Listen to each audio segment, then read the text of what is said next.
লক্ষ্মী নারায়ণ যুগলে বাড়িতে রাখবেন, একা লক্ষ্মী বৃহস্পতিবার পুজো করবেন না। সব সময় সবাইকে সব জায়গাতে বলি, এবং শাস্ত্র বলছে লক্ষ্মী হচ্ছে সুখ, নারায়ণ হচ্ছে শান্তি। একা লক্ষ্মী রাখলে বাড়িতে লক্ষ্মী চঞ্চলা হয়ে যায়।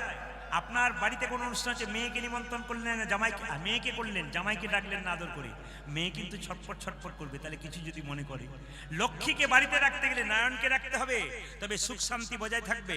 সবাই তাকাবেন মন দিয়ে। এখন লক্ষ্য করুন, লক্ষ্মী একদিন নারায়ণের পদসেবা করছে। যত ছবি দেখবেন এমনি ছবিগুলো এখন একা লক্ষ্মী করছে, একা লক্ষ্মী ছবি নাই। সব জায়গাতে প্রকৃতপক্ষে ছবি হচ্ছে লক্ষ্মী নারায়ণ।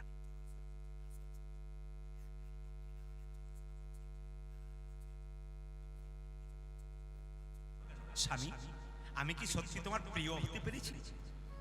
আমি যে তোমায় বিবাহ করলাম, আমি কি সত্যি তোমার প্রিয় হতে পেরেছি? বলছে হ্যাঁ হ্যাঁ, তুমি আমার প্রাণ প্রিয়। বাবারে, তোমার চাইতে প্রিয় আছে। তবে শোনো লক্ষ্মী, সব চাইতে বেশি প্রিয় কারা জানো? এই জগতে কোনো জীব, কোনো মানুষ যদি বাবা ভোলানাথের পুজো করতে পারে, সে আমার সব চাইতে প্রিয় হতে। আর সত্যি দেখুন, আপনার এখানে বাবা ভোলানাথের মন্দির আছে। তিনি বললেন শিবরাত্রির সময় যে শিব চতুর্দশী করতে পারে, সে কিন্তু আমার প্রিয় হয়ে যায়। সবাই তাকান, বেলপাতা তোলেন, কিন্তু কোন দিন তুলতে পাবেন না। যেদিন সোমবার দিন বাবার দিয়ে সেই দিন পারবেন না। 2, চতুর্থীর দিনে পারবেন না বেলপাতা তুলতে। 3, অষ্টমীর দিনে তুলতে পারবেন না, নবমীর দিনে তুলতে পারবেন না, শিব চতুর্দশী দিনে তুলতে পারবেন না, সংক্রান্তির দিনে তুলতে পারবেন না। আরেকবার বলে দিই, চতুর্থীর দিন, অষ্টমীর দিন, নবমীর দিন, চতুর্দশীর দিন, সোমবার দিন, সংক্রান্তির দিন, এই দিনগুলো কিন্তু আপনারা কেউ তুলতে পাবেন না কি বেলপাতা। তবে বলবেন কি করব? আগের দিন তুলে রাখবেন, পরের দিন আপনারা বাবা ভোলাকে দেবেন। দ্বিতীয়, যেই না বলেছে শিবের পুজো করলে সে আমার সবচেয়ে প্রিয়, লক্ষ্মী দেবী বৈকুণ্ঠে একটা সুন্দর সোনার শিবলিঙ্গ তৈরি করে পুজো আরম্ভ করবে। তখন বাবা ভোলা তখন স্বামীকে বলল, স্বামী তাহলে পুজো যে করব, মন্ত্র কোথায়? মায়েরা বাবারা সবাই শিখে নিন শিব পূজার মন্ত্র কি। যে 5 অক্ষরের মন্ত্র দিলেন কানে কানে নারায়ণ, কি বলল? শুধু বলবে নমঃ শিবায়, নমঃ শিবায়, নমঃ শিবায়। এই 5 অক্ষরের মন্ত্র বললেই বাস, আর কিছু না। বলছে শিবের সবচাইতে প্রিয় জিনিস কি? আপনারা বলবেন আকন্দ ফুল, না। আপনারা বলবেন বেলপাতা, না। শিবের সবচাইতে প্রিয় যেটা গোপনে কেউ জানে না, শাস্ত্র বলছে, নারায়ণ লক্ষ্মীকে বলছে শিবের সবচাইতে প্রিয় ফুল কি জানো? প্রিয় ফুল হলো পদ্ম ফুল। প্রত্যেক দিন লক্ষ্মী দেবী তুমি 100টা পদ্ম ফুল বাবা ভোলাকে দাও, আর বাবা ভোলা যদি সন্তুষ্ট হয়, তুমি আবার আমার তার চাইতে আরো প্রিয় হয়ে যাবে। প্রতিদিন লক্ষ্মী দেবী সকালবেলায় সরোবর থেকে 100টা করে পদ্ম ফুল তোলে, শিবলিঙ্গে পুজো করে। 1 বছর পেরিয়ে গেল মা, সবাই তাকান। 1 বছর পর বসে বসে যখন ধ্যান করছে শিবলিঙ্গের, চোখটা মুজে বাবা শিব নিজ মূর্তি ধারণ করে 100টা ফুলের মধ্যে 2টো ফুল তাড়াতাড়ি সরিয়ে নিল। এখন জানতে পারলো না মা লক্ষ্মী যে 2টো ফুল সরিয়ে নিয়েছে বাবা ভোলানাথ। হঠাৎ তখন চিন্তা করলেন, তাহলে পুজো করতে করতে উঠতে নেই। খুব মাথায় শিক্ষা দেখুন, লক্ষ্মী মনে মনে ভাবছে, আমি তো জানি শাস্ত্র বলেছে, প্রভু বলেছেন যে পুজো করতে করতে উঠতে নেই। যার অভাব কিছু থাকার না থাক, পুজো করতে করতে কিন্তু উঠতে নেই। তাহলে এক কাজ করি, 100টা ফুল দিতে হবে, তো 98টা আমি দিলাম, আর 2টো তো কই, তাহলে কি হলো বাবু, আমি বুঝতে পারছি না। বিষ্ণু একদিন বলেছিলেন, লক্ষ্মী দেবী তোমার এই বক্ষ যুগল হলো পদ্ম ফুলের মতো। তাহলে স্বয়ং বিষ্ণু যদি বলেন আমার বক্ষ যুগল পদ্ম ফুলের মতো, তাহলে 98টা পদ্ম দিয়েছি, আর এই 2টো বক্ষ পদ্ম আমি শিবকে দেবো। যেই না কর্তন করতে যাচ্ছে, কাটতে যাচ্ছে, অমনি বাবা ভোলানাথ নিজ মূর্তি ধারণ করবেন। মা, এ তুমি কি করছো? আমি তোমার ফুল 2টো নিয়ে নিয়েছিলাম, তুমি আমাকে ওই বক্ষটা কর্তন করে দেবে না? তবে একটা কথা বলি, আজকে তুমি আমাকে একটু আশীর্বাদ করো। লক্ষ্মী দেবী বলছে, তুমি তো বৈষ্ণব, তোমাকে আশীর্বাদ করতে হবে। তখন সঙ্গে সঙ্গে বাবা ভোলানাথ বলে, তোমাকে আশীর্বাদ করলাম। কি আশীর্বাদ? তোমার ওই শ্রী অঙ্গ থেকে, মানে তোমার শরীর থেকে, লক্ষ্মী দেবীর আরেক নাম শ্রী, তোমার ওই শ্রী অঙ্গ থেকে শ্রী গাছ তৈরি হবে। শ্রী গাছ মানে কাকে শ্রী গাছ বলে মায়েরা? শ্রী ফল যদি বেলকে বলা হয়, তাহলে বেল গাছকে শ্রী গাছ বলা হয়, আর বেল পাতাকে শ্রী পাতা বলা হয়। বলছে তোমার ওই শ্রী পাতা আর তোমার ওই শ্রী ফল এত অমৃত হবে, তোমার যেমন বক্ষের সুধা, সেরকম অমৃত ফলের মতো স্বাদ হবে কার? বেলের। এবং বেলের মধ্যে অনেক উপকার হবে। ওই জন্য বেল যদি কেউ প্রতিনিয়ত খায় বাবা, তার অনেক উপকার হয়। তখন সেই দিন থেকে বাবা ভোলানাথ বলে উঠলো, আমি তোমাকে এই আশীর্বাদ করলাম। আশীর্বাদ ক্ষমতা আমার নেই, কারণ তুমি তো স্বয়ং ভগবানের প্রিয়া আমার। তবে তুমি যখন বললে তখন এটুকু বললাম যে তুমি সত্যি আজ থেকে প্রভুর প্রিয় হতে পারবে। সেই দিন থেকে বাবা ভোলানাথ আশীর্বাদ দেওয়ার পর লক্ষ্মী দেবী নারায়ণের প্রিয় হতে পেরেছেন। তাহলে স্বয়ং নারায়ণ যদি বলছেন যে শিব চতুর্দশী আমাকে যদি কেউ পুজো করতে পারে ভক্তি করে, তবে সে আমার নিতাই গৌর হরি বল বলে প্রিয় হতে পারে। সবাই লক্ষ্য করুন মায়েরা, মুকুন্দ সরকার বাড়ি ফিরে এলো। আমি মালদাতে প্রচুর গান করি, যত জেলায় জেলায় আসতে, যত জেলায় আমি যাই পশ্চিমবাংলায়, তো আপনাদের 24 পরগনাতে আমাকে বেশি দিতে হয়, কারণ 24 পরগনাতে মাঘ ফাল্গুন চৈত্র প্রচুর গান হয়। এই জন্য মোটামুটি 10টা করে ভাগ আপনার 30 দিনে 30টা পান। মানে মাঘ মাসে 10টা, ফাল্গুন মাসে 10টা, চৈত্র মাসে 10টা। যদি ইচ্ছা হয়, প্রভুর কৃপা হয়, বাবার কৃপা হয়, আমি 30টা কীর্তন এইদিকে করতে পারি, কিন্তু আমাকে সব জেলাকে ভাগ দিতে হয়। তার মধ্যে সেকেন্ড জায়গায় পড়ে কিন্তু মালদা। মালদাতে প্রচুর ভক্ত, মালদা, উত্তর দিনাজপুর, দক্ষিণ দিনাজপুর, তারপর পুরুলিয়া, বাঁকুড়া, বীরভূম আমাদের ভাগে পড়ে। উত্তর দিনাজপুর ওগুলো সব কেটে কেটে, কেউ সারা বছর 2টো গান পেল, কেউ সারা বছরে 1টা পেল, কেউ সারা বছরে 4টে পেল, এমনি করে ভাগ করে পায় আর কি সব জেলাতে। আপনারা বেশি পান দক্ষিণ 24 পরগনাতে, উত্তর 24 পরগনার মানুষ বেশি পায়, এবং মালদাতে পায়। মালদার একজন মুসলমান রাজা ছিল, তার নাম কি? নবাব হুসেন শাহ। তার একবার পেটের যন্ত্রণা হলো, সে বলল কে আমার পেটের যন্ত্রণা ভালো করতে পারে? একজন বলল, নবাব তোমার পেটের যন্ত্রণা ভালো হবে, তুমি শ্রীখণ্ডে যদি তুমি মুকুন্দ সরকারের কাছে যেতে পারো, বড় কবিরাজ। তবে হ্যাঁ, সে কিন্তু বড় লোকের চিকিৎসা করবে না, তুমি তো নবাব, তোমাকে ফকির সেজে যেতে হবে, দেখবে তোমার রোগ ভালো হয়ে যাবে। এত বড় বাংলার নবাব হুসেন ফকির সেজে যাচ্ছে, বলে আমি তো হুসেন সাহেব বললে হবে না, আমাকে ফকির সাজতে হবে। তাই ফকির সেজে যাচ্ছে কোথায়? শ্রীখণ্ডে। যেতে যেতে শ্রীখণ্ডে ঢুকেই বললো, ভাই এখানে মুকুন্দ সরকারের বাড়ি কোনটা? বলছে ওই যে দেখতে পাচ্ছ মন্দিরটা, ওইটা। আরে গিয়ে দেখবে প্রচুর লোক দাঁড়িয়ে আছে চিকিৎসা করার জন্য। একজন বললো, না না, গিয়ে দেখবে লাইন দিয়ে লোক তো দাঁড়িয়ে আছে, সকালবেলায় মুকুন্দ সরকার গোপীনাথের পুজো করছে আর কীর্তন করছে, ওইটাই মুকুন্দ সরকার। এত বড় বাংলার নবাব হুসেন শাহ, হুসেন ফকির সেজে এসে বললো, বাবা আমাকে একটু জায়গা করে দাও তো। এই বলে যেই না সবার সামনে গিয়ে দাঁড়িয়েছে, তখন দেখছে সকাল ভোরবেলায় উঠে মুকুন্দ সরকার গোপীনাথের চরণে ফুল পুষ্প দিচ্ছে, তারপর চিকিৎসা আরম্ভ করবে। আমি একটা কথা শুধু আপনাদের বলতে চাই, আমি আজ থেকে 10 বছর আগে চেন্নাই একটা চিকিৎসার জন্য আমার গিয়েছিলাম। তো যে ডাক্তারবাবুকে আমি দেখাচ্ছিলাম, তিনি সকালবেলায় ঘুম থেকে উঠে স্নান করে অপারেশন করেন প্রচুর, তো উঠে কি করছেন না ভগবানের চরণে পুজো দিচ্ছেন। এবং যে টেবিলে বসে আছেন সেই টেবিলে একটা কৃষ্ণ গোপাল রয়েছে, আর সেখানে কতগুলো ফুল পুষ্প রয়েছে। আমি জিজ্ঞেস করলাম, আপনি আমেরিকা লন্ডন ফেরত ডাক্তার, আপনি পুজো করেন? বলে উনিই তো সব, আমি শুধু উপলক্ষ মাত্র, উনি যা করাবেন আমি তাই করি। এর থেকে কি শিক্ষা? লন্ডন ফেরত আমেরিকা ফেরত ডাক্তাররা ভগবানের ভজন করে তারপর কাজ করে, আর আমরা সামান্য মানুষে সংসার শুরু করবার আগে একবার গোবিন্দের চরণ ভজনা করতে পারবো না? মুকুন্দ গাইছে আর নবাব শুনছে। মুকুন্দ বলছে, গোপীনাথ আমি তো তোমাকে সোনার মন্দির তৈরি করে দিতে পারবো না, তবে মন মন্দিরে তোমাকে রাখবো। আমার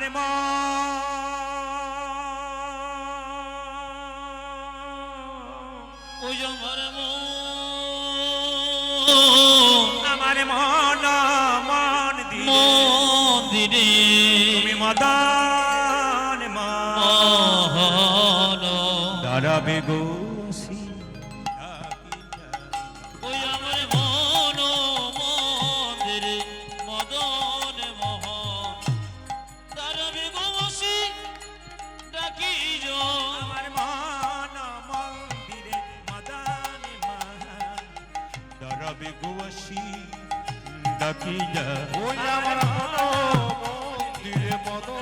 মোহন দাঁড়াবে বয়াসে ডাকিয়া। কাঁদিয়া কাঁদিয়া তব নাম লইয়া, আমি কাঁদিয়া কাঁদিয়া তব নাম লইয়া, কাঁদিয়া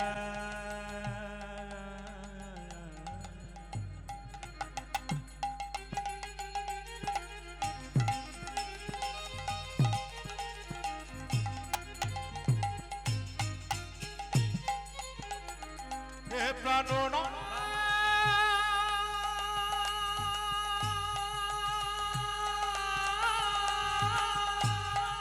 হরি বল হরি বল হরি বল।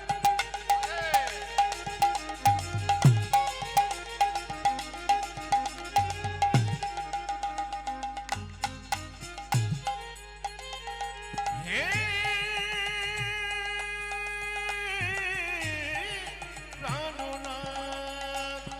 আজ আমি কাঁদিয়া কাঁদিয়া তপন আমি লইয়া প্রাণ জলে বুক ভাসাইয়া আমি কাঁদিয়া কাঁদিয়া তব নাম লয় নয়ন জলে মুখ ভাসাইয়া আমার মন মন্দিরে মদন মহন গরবে গোয়াসি ডাকিয়া আমার মন মন্দিরে মদন মহন গরবে গোয়াসি ডাকিয়া আপনাকে ডাকলাম আসুন এই যে মাঝে চশমা পরে আপনি আসুন ওই যে আপনাকে ডাকছে না না আপনাকে নয় মুকুন্দ সরকার নবাবকে ডাকছে এইদিকে এইদিকে এইদিকে এইদিকে এইদিকে আসুন এইদিকে আসুন এই দেখেন নবাব হোসেন শাহ তো মুসলমান তিনি বলছেন বাবা আমাকে ডেকেছো আচ্ছা আপনার নাম কি মুকুন্দ জিজ্ঞেস করছে আমার নাম হোসেন ফকির হোসেন ফকির আচ্ছা কি হয়েছে তোমার আমার পেটে যন্ত্রণা দেখি দেখি দেখি জামাটা খুলো তো নবাব মনে মনে ভাবছে জামা আমি খুলবো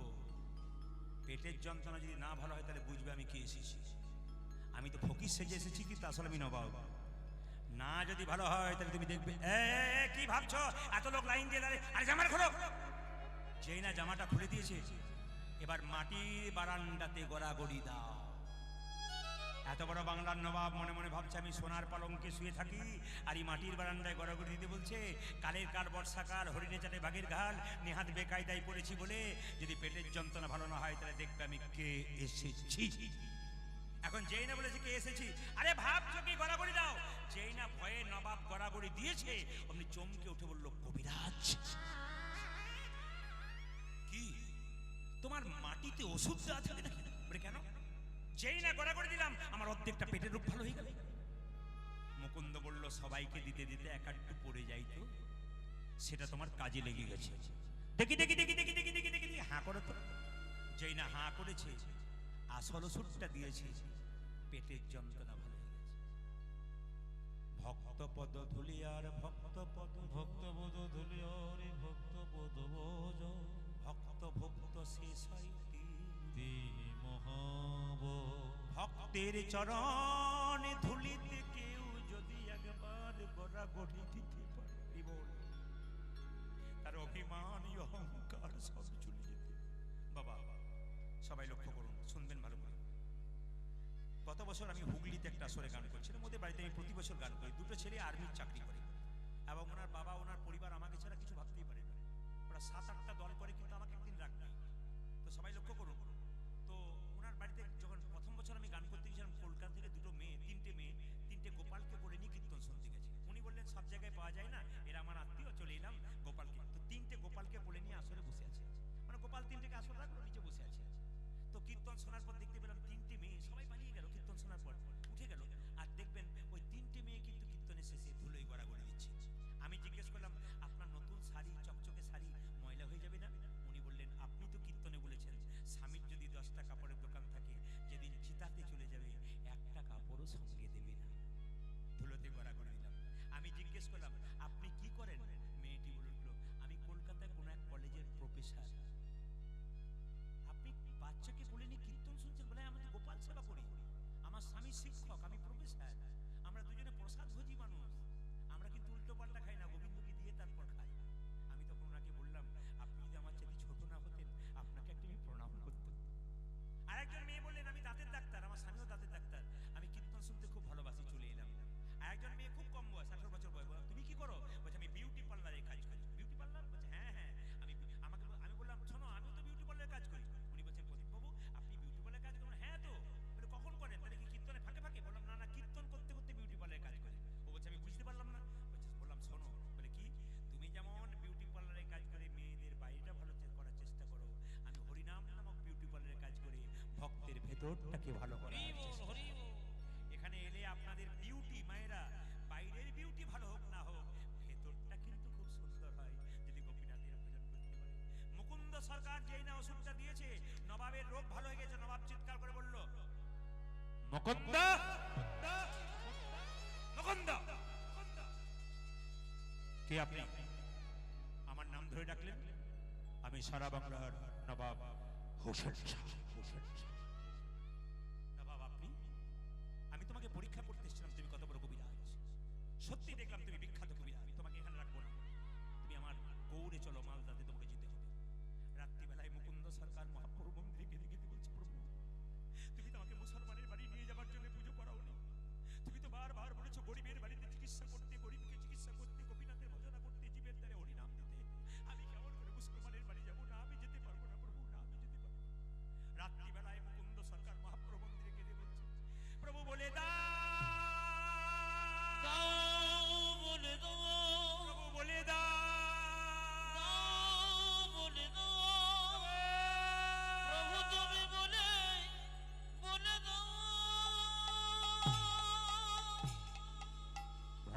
চোখের জল ভগবান সইতে পারে না মা। সবাই যাবে মুকুন্দকে বলেছে, মুকুন্দ তুমি মুসলমানের বাড়ি যাও, ঈশ্বর যা করে তা, জোরে বলুন মা, ঈশ্বর যা করে তা, ঈশ্বর যা করে তা, ঈশ্বর যা করে তা। ওই চারজন এখান থেকে গেছে, ঈশ্বর যা করে তা, নইলে আরো গন্ডগোল বাঁধত। ঈশ্বর যা করে তা, জোরে বলতে হবে, ঈশ্বর যা করে তা, একটু জোরে, ঈশ্বর যা করে তা। মুকুন্দ সরকার চললো নবাবের বাড়ি, নবাব বললো শোনো তোমাকে আমি নিয়ে যাব, তোমার কি ইচ্ছা বলো, তুমি তো মুসলমান আমি তো হিন্দু, তোমার বাড়ি যাবো, আমার তিনটে শর্ত আছে। বলে কি, তুমি আমাকে গোপীনাথের মন্দির তৈরি করে দাও, তোমার বাড়িতে যেন গোপীনাথের পুজো করতে পারি, আর আমি যেন গরিবের চিকিৎসা করতে পারি, আর আমি যেন হরিনাম করতে পারি। নবাব এত বড় বাংলার নবাব, মুসলমান, মুসলমানের সৎ মান মানে ইমান, তিনি সৎ ইমানদার মানুষ ছিলেন। তিনি বলে উঠলেন, হ্যাঁ হ্যাঁ তোমাকে নিয়ে যাবো, একটা গোপীনাথের মন্দির তৈরি করে দেবো, জীবের দ্বারে হরিনাম দেবে আর গরিবের চিকিৎসা করবে, আমারও তুমি চিকিৎসা করবে। একদিন মুকুন্দ সরকার কীর্তন গান গাইছে আর নবাব দাঁড়িয়ে দাঁড়িয়ে শুনছে। মায়েরা শুনবেন, নবাবকে একটা মেয়ে তালপাতার পাখা দিয়ে হাওয়া করছে, আর সেই পাখাতে কতগুলো ময়ূরের পালক আছে, সেই ময়ূরের পালক দেওয়া পাখাতে একটি মেয়ে তাকে হাওয়া করছে। নবাব কীর্তন শুনছে আর মুকুন্দ গাইছে গোপীনাথের মন্দির। কি গাইছে? আমার কানু সে বিনোদ রায় গো, আমার কানু সে বিনোদ রায়। ওই আমার কানো সে বিনোদ রায় গো, কানো সে বিনোদ রবায়। ওই আমার কানতে বিনোদ রায় গো, আমার কানতে বিনোদ রায়।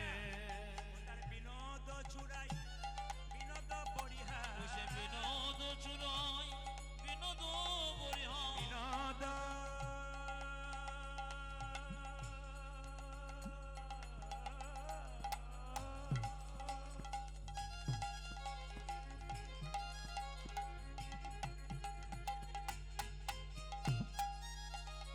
ও সে বিনোদ চুরাই বিনোদ বরিহার। বরিহা বরিহা বিনোদ উড়িছে তাই গো, আমার বিনোদ জুড়েছে তোমায়। আমার কানো সে বিনোদ রায় গো, কানো সে বিনোদ রবায়। ওই আমার কানতে বিনোদ রায়, আমার কানতে বিনোদ রায়। এইদিকে শুনবেন, গোপীনাথের রূপের কথা গাইছে। ও তার বিনোদ ললাটে বিনোদ তিলক, বিনোদ বিনোদ সাজে গো, বিনোদ ললাটে বিনোদ তিলক, বিনোদ বিনোদ সাজে গো। বিনোদ ললাটে বিনোদ তিলক, বিনোদ বিনোদ সাজে গো। উদয় বিনোদ ললাটে বিনোদ তিলক, বিনোদ বিনোদ সাজে গো। বিনোদয় ধরে বিনোদ মুরলী, বিনোদয় ধরে বিনোদ মুরলী। বিনোদয় ধরে বিনোদ মুরলী, বিনোদয় ধরে বিনোদ মণ্ডলী। বিনোদ বিনোদ বাজে গো, আমার বিনোদ বিনোদ ধরে, আমার কানো সে বিনোদ রায় গো, কানো সে বিনোদ ওই রবায়। আমার কানতে বিনোদ রায় গো, আমার কানতে বিনোদ রায়। এই পদাবলীর মধ্যে কি শিক্ষা আছে দেখুন। পুজো পাঠ করুন, দান করুন, যজ্ঞ করুন, একটা জিনিস না করলে গোটা পুজোটা ব্যর্থ। ব্রহ্মবৈবর্ত পুরাণ, বইটার নাম বলে দিলাম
আমার নাম করেছে আমার শ্রেষ্ঠ ভক্ত, আর যে আমার ভক্তকে ভালোবাসে আর আমাকে ভালোবাসে সে তোমার শ্রেষ্ঠ ভক্ত। ওই শুধু ভগবানকে ভালোবাসতে হবে না, ভগবানের ভক্তকে ভালোবাসতে হবে। এই দিকে তাকাবেন মায়েরা, সবাই লক্ষ্য করুন। তিলকের কথা যখন বললাম, তিলক কিন্তু 5টা আঙ্গুলে নেওয়া যায়। এই আঙ্গুলে, এই আঙ্গুলে, এই আঙ্গুলে, এই আঙ্গুলে, এই আঙ্গুলে। তাকান, এই আঙ্গুলটার নাম কি? বৃদ্ধাঙ্গুষ্ঠী। যিনি প্রকৃত ব্রাহ্মণ হবে, যখন পুজো পাঠের আসরে থাকবেন, ওনাকে জিজ্ঞেস করবেন, বাবা একটু সিঁদুর দিয়ে দাও তো, ভগবানের সিঁদুর। যদি তিনি প্রকৃত হন, শাস্ত্র পড়ে থাকেন, দেখবেন তিনি সিঁদুরটা এই আঙ্গুলে দিচ্ছেন, এখানে মিলিয়ে সবসময় এই আঙ্গুলে। আপনি একটা ফোঁটা নিচ্ছেন, তিলক করছেন কপালে, হঠাৎ করে আপনাকে কেউ বললো একটা ফোঁটা দাও তো, আপনি কিন্তু এই আঙ্গুলে দেবেন, অন্য আঙ্গুলে দেবেন না। এই আঙ্গুলে দেওয়ার নিয়ম, প্রত্যেকটা শাস্ত্রের নিয়ম আছে, নিয়ম মেনে করতে পারেন, ভালো আছে। এই আঙ্গুলে কাকে দেবেন? আপনার বাড়িতে কেউ মারা গেছে, মৃত্যুর সময় তার কপালে একটা তিলক দিতে হয়। কোন আঙ্গুলে দেবেন? তার জন্য এই আঙ্গুলে। মৃত ব্যক্তির কপালে এই আঙ্গুলে। এই আঙ্গুলে তিলক কাকে দেবেন? সবাই তাকান। এই আঙ্গুলে নিজে যখন তিলক নেবেন, এই আঙ্গুলটি ব্যবহার করবেন। এই আঙ্গুলে কাকে দেবেন? অনামিকা, ভগবান বিষ্ণুর আঙ্গুল।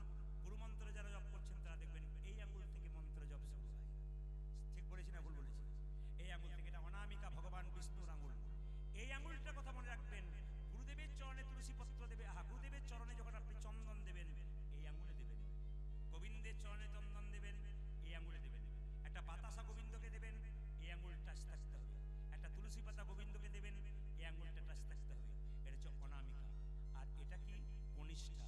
ভাইয়ের কপালে দিলাম ফোঁটা, মায়েরা জমের দুয়ারে পড়ল কাঁটা, যমুনা দেয় জমকে ফোঁটা, আমি দিই আমার ভাইকে ফোঁটা। যমুনার ফোঁটা পেয়ে জম হলো চিরজীবী, আমার ফোঁটা পেয়ে আমার ভাই হবে দীর্ঘ। পারেন না আপনারা? হ্যাঁ হ্যাঁ, এইবার প্রশ্ন করবেন, তাহলে সব পুজো পাঠে তিলক করবো, তিলক যদি না থাকে সহজ উপায় বলে দিই। শাস্ত্র এত সহজ করেছে, আমরা ব্যবহার করি না। মায়েরা শুনে নিন, বাবারা শুনে নিন। স্নান করার পর গোবিন্দের চরণ চরণ ভজন করবেন, একটু পুজো করবেন। তখন কি করবেন? হাতে জল নিয়ে এই আঙ্গুলে করে জল তিলক করে নেবেন, যেন তিলক হয় সেরকম। এরকম করে জল তিলক করে নেবেন, কেউ জানতেই পারবে না, কিন্তু আপনার তিলক হয়ে গেল। ফোঁটা জল, এই জল তিলকের বিধান শাস্ত্রে আছে। যদি মনে করেন যেরকম, এবার প্রশ্ন করবেন মাছ মাংস খাই না, কোনো অসুবিধা নেই। আপনি স্নান করে পবিত্র ভরে তুলসী গাছে জল দিয়ে আপনি নিজে কিন্তু, কিংবা তুলসী গাছের নিচে যে মাটিটা আছে ওটাও কিন্তু ফোঁটা করে নিতে পারবেন, তা তো তিলক হয়ে গেল। কিংবা জল তিলক করলেন, কোনো অসুবিধা নেই। যা করছেন করছেন, যা খাচ্ছেন খাচ্ছেন, তিলকটা করবেন। আর একটা কথা আপনাদের বলে যাই, মালা পরার ব্যাপারে অনেকে কিন্তু কৌতূহল আছে। দেখবেন মালার ব্যাপারে আমি যখন বলতে যাই তখন অনেকে বলে, মালা তো পরবো দাদা, ইচ্ছা তো খুব হয়, কিন্তু আমি যে মাছ মাংস খাই, আমার পাপ হবে না? আমি তাকে বলতে চাই, মাছ মাংস খেয়ে মাছ মাংস খেয়ে মালা পরলে পাপ হয়। কারণ মালা, মাছ মাংস না খেয়ে যদি মালা পরে তার পাপ হয় না? মাছ মাংস না খেয়ে যদি মালা পরবেন আপনারা, কিন্তু মাছ মাংস খাবেন। আর যদি মালা না পরেন নিয়ে মাছ মাংস খান, তাহলে কি আপনার পাপ হয় না? সবই তো পাপ হয়। বরং মালাটা রোগের ওষুধ, পেলে কিছু কাজ হলেও হতে পারে। আগে লাইনে দাঁড়ান, ডাক কিন্তু আপনি পাবেন।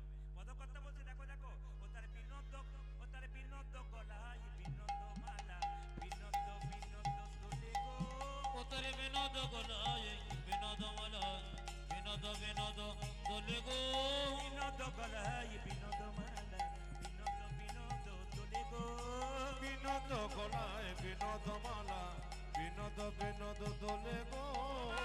গোবিন্দ বিনোদ দেখতে সুন্দর, আবার যে মালাটা গেঁথেছে সেই মেয়েটাও সুন্দর। কোন বিনোদিনী বিনোদ গাথুন, কোন বিনোদিনী বিনোদ গাথিয়া, কোন বিনোদিনী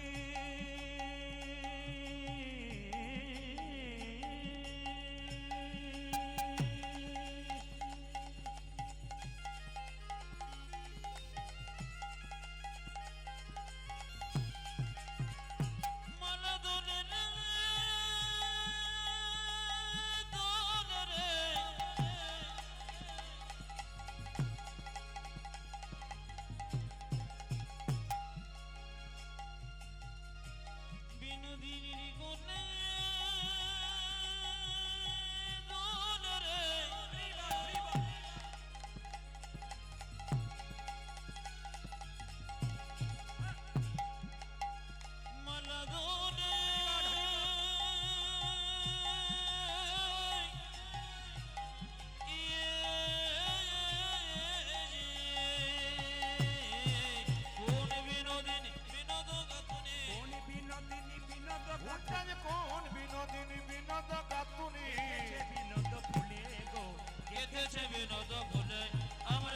সে বিনোদন হয় গো কেন সে বিনোদন হয় ও দাদা কানতে বিনোদ রায় কানতে বিনোদ রায় যারা তুলসীর মালা পরেন নাই তারা পড়বেন, যারা পড়েছেন তারা তো পড়ে থাকবেনই। মাছ মাংস খেলেও পড়বেন, না খেলেও পড়বেন। আমি বলে গেলাম মাছ মাংস খেলেও মালা পড়বেন, মাছ মাংস না খেলেও মালা পড়বেন। আপনি যে হিন্দু তার প্রমাণ আপনি দেবেন। দেখুন মনমোহন সিং প্রধানমন্ত্রী ছিলেন, মাথার পাগড়ি খুলেছিলেন, জোরে বলুন হ্যাঁ না না। তিনি শিখিয়ে দিলেন আমি প্রধানমন্ত্রী হতে পারি, আমার মা বাবা ওই যে বেঁধে দিয়েছে আমার ধর্ম, ওটা আমি ত্যাগ করতে পারি না। যে কোনো জাতির মানুষ তার ধর্ম কোনদিন ত্যাগ করবে না, কেন নিজের ধর্ম নিজের শ্রেয় সবার কাছে। এই জন্য বারবার বলবো যে যেখানে বসে আছেন মালা পড়বেন, মাছ মাংস খেলেও পড়বেন, না খেলেও পড়বেন। তবে কেমন ভাবে পড়বেন? যারা মাছ মাংস খান তারা মালাটা গলা থেকে এতটা ঝুলিয়ে পড়বেন। সবাই তাকান, এই তাকান। যারা মাছ মাংস খান তারা মালাটা এতটা ঝুলিয়ে পড়বেন, আর যারা মাছ মাংস খান না, নিরামিষ খান, তারা গলাতে একটু লাগিয়ে পড়বেন, কণ্ঠে একটু লাগিয়ে পড়বেন। যারা খান না, আর যারা খান তারা কিন্তু তবে হ্যাঁ চেষ্টা করবেন না খাবার। কেন না? অনুকূল ঠাকুর বলেছে যে যত ভোগী সে তত রোগী, আর যে যত ত্যাগী সে তত নিরোগী। একটু কথাটা মাথায় রাখবেন। অনুকূল ঠাকুর বলছে যে যত ভোগী মানে যে যত খায় সে আগে যায়, আর যে কম খায় সে পরে যায়। নিরামিষ ভোজী কারা?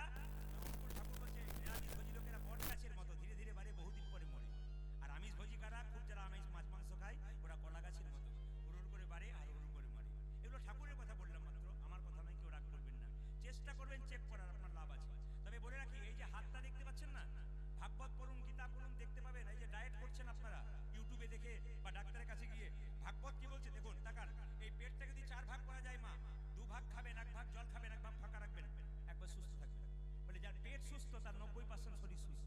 এই জন্য বলছে শাস্ত্র বলছে যে এই যে আপনার হাতটা রয়েছে না, যার যেমন হাতের আকার এতটা পর্যন্ত খাবার নেবেন, এতটা পর্যন্ত খাবার যদি কেউ একবার খেতে পারে তাহলে তার পেট সুস্থ থাকে, ভালো থাকে। যদি গলা পর্যন্ত খান তাহলে তো নিতাই গৌর হরি বলবে।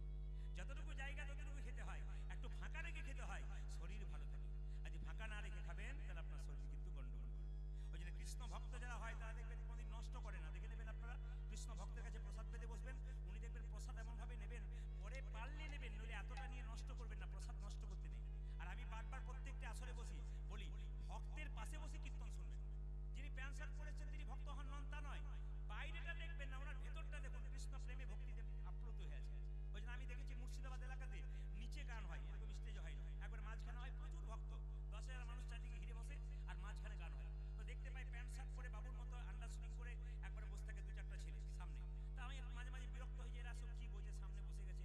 কিন্তু বাসা থেকে এমন প্রশ্ন করে না, মাথাটা খারাপ করে দেয়। তখন বুঝলাম ও ভেতরে যে কৃষ্ণ প্রেম প্রচুর আছে, শুধু সাজের দিকে তাকালে হবে না মা, ভেতরটাকে জানতে হবে। যেমন একজনকে দেখলাম দাদাকে বা ভাইকে, আইলেন উনি এসে চুপচাপ বসলেন, তার মানে কৃষ্ণ ভক্ত মানুষ, কৃষ্ণ নাম শুনতে ভালোবাসেন, ভেতরে প্রেম বন্যা আছে ওই ছেলেদের, সেই জায়গায় ভক্তি কীর্তন শুনতে পাচ্ছেন। এটা হচ্ছে নিবেদন। কেন বলুন তো? এটাই শিখাতে হয় না, পূর্বজন্মের স্বীকৃতি। পূর্বজন্মে কৃষ্ণ নাম শুনেছিল, পূর্বজন্মে ভক্ত ছিল, আজকে ভক্তিটাকে ছাড়তে পারছে না, তাই নিতাই গৌর হরি বল বলে হরিবাসরে বসতে পেরেছে। সবার কাছে নিবেদন রইল মায়েরা, সবাই লক্ষ্য করুন। এই জন্য পদকর্তা বলছে দেখো দেখো, ও তারে বিনোদ কটিতে বিনোদ ধতি, বিনোদ সাজে গো, বিনোদ কোটিতে বিনোদ ধতি, বিনোদ সাজে গো, বিনোদ কটিতে বিনোদ ধতি, বিনোদ সাজে গো, বিনোদ কোটিতে বিনোদ ধতি, বিনোদ সাজে গো, ওরে বিনোদ ধরে বিনোদ হা, বিনোদ চরণে বিনোদ নুপুর, বিনোদ চরণে বিনোদ নব, বিনোদ চরণে বিনোদ নপুর, বিনোদ বাজে গো, আজ বিনোদ বাজে, আমার কান সে বিনোদ হয় গো, আমার কান সে বিনোদ হয়। ও দাদা কানতে বিনোদ রায় কানতে বিনোদ রায়। মায়েরা এই গানটি গাইতে গাইতে হঠাৎ নবাব কিন্তু পেছন থেকে বলল মুকুন্দ। আচ্ছা কেমন কীর্তন শুনছেন এখনই ধরা পড়ে যাবে, আপনার কেমন কীর্তন শুনছেন এখন ধরা পড়ে যাবে। মুকুন্দ যখন কীর্তন গান গাইছিল, নবাব তখন দাঁড়িয়েছিল, একটা মেয়ে পাখা করছিল। বলুন তো তাল পাতার পাখা না প্লাস্টিকের পাখা? জোরে বলুন। হ্যাঁ আপনারা তো পারবেন, আপনারা বলুন কিসের পাখা? তাল পাতা। ওতে ময়ূরের পালক ছিল না কাকের পালক ছিল? জোরে বলুন। ময়ূরের পালক। যেই না বলেছে মুকুন্দ, অমনি মুকুন্দ ময়ূরের পালকের দিকে তাকিয়ে অজ্ঞান হয়ে গেছে। আর যেই না অজ্ঞান হয়ে গেছে, নবাব বলল কে আছিস, জল নিয়ে জল নিয়ে জল নিয়ে। একটু জল এনে যেই না মুকুন্দ সরকারের চোখে দিয়েছে, চৈতন্য ফিরেছে। ওই ময়ূরের পালকের মধ্যে কৃষ্ণ দেখতে পেয়ে অজ্ঞান হয়েছে। ও তো হিন্দু, মুসলিম নবাবকে বোঝাতে পারছে না। নবাব বলল, মুকুন্দ তুমি অজ্ঞান হয়ে গেছিলে কেন? মুকুন্দ মনে মনে ভাবলো, জীবনে কাউকে মিথ্যে কথা বলিনি, আজ একটা বলবো। নবাব, আমি সারা বাংলার চিকিৎসা করি, সবার রোগ ভালো হয়। আমার একটি রোগ আছে, এই রোগটার নাম মৃগী রোগ। মুকুন্দ বলে উঠল, নবাব বলে উঠল, মুকুন্দ তুমি হয়তো জানো না, আমার রাজ্যে একটা নিয়ম আছে, এখানে যে মিথ্যে কথা বলবে তার আমি চামড়া ছুলে দিই, জিভটা কেটে ফেলে দিই। তবে তুমি যেহেতু আমার রোগ ভালো করেছো, আমি তোমাকে কিচ্ছু করবো না। তোমার যদি মৃগী রোগ থাকবে, তুমি যখন অজ্ঞান হয়ে গেছিলে তোমার চোখ থেকে জল পড়ছিল কেন?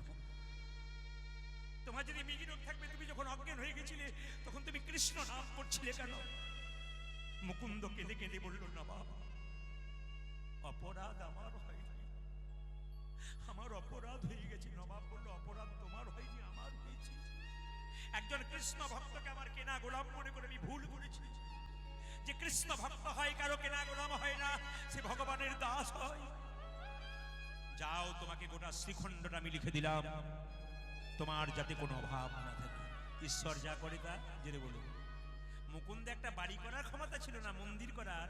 আর যেই না নবাবের কাছে গেল, নবাব খুশি হয়ে ভগবানের আশীর্বাদে বলল, গোটা শ্রীখণ্ড তোমার নামে লিখে দিলাম, আর তোমার কোনো অভাব থাকবে না। তবে হ্যাঁ মুকুন্দ, যদি কোনোদিন আমার কিছু হয় তুমি দেখে যেও। মুকুন্দ সরকার বাড়ি ফিরে চললো তার স্ত্রীর কাছে, আর যেতে যেতে গাইছে, যশোদার দুলাল তুমি যশোদা দোলা, তুমি যশোদার দুলাল, যশোদারি দোলা বজে রাখো,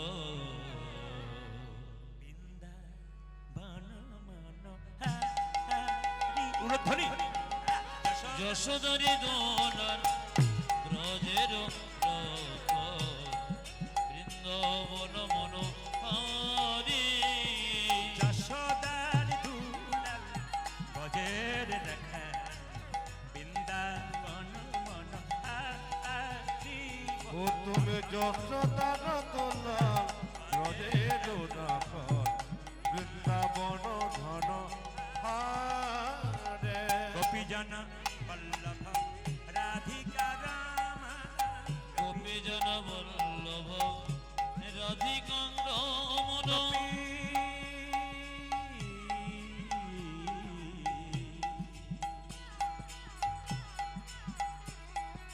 গোপী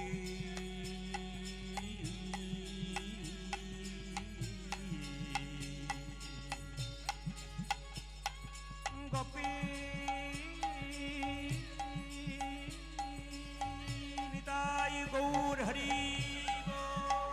হে প্রাণ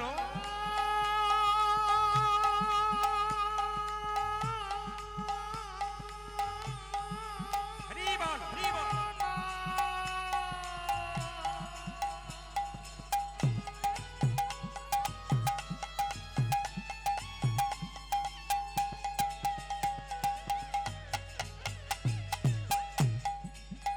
হে হরি বল। প্রাণ বন্দব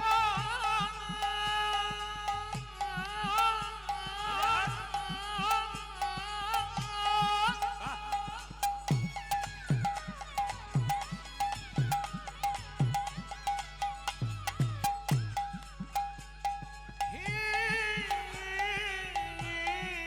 প্রাণ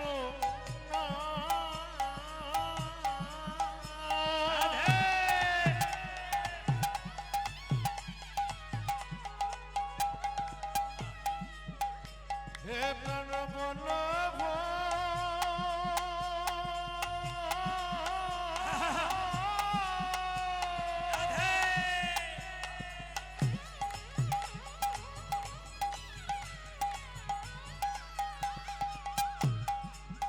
হে প্রাণব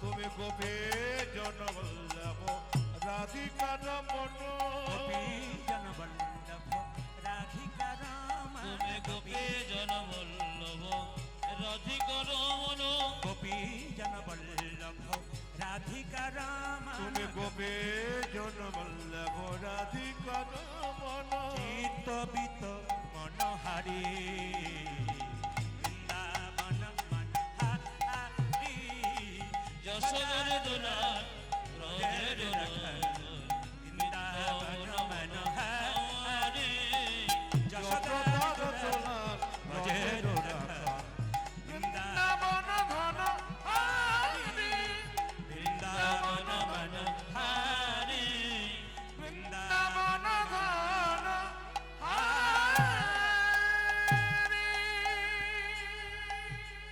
অহংকার। যে না বাড়িতে এলো স্ত্রীকে বললো কই গো ঘরণী, স্ত্রী বললো স্বামী এ কি আমার হলো গো, স্বামী কি আমার হলো গো? আমার সর্বাঙ্গ যেন জ্বলে আমার সর্বাঙ্গ যেন জ্বলে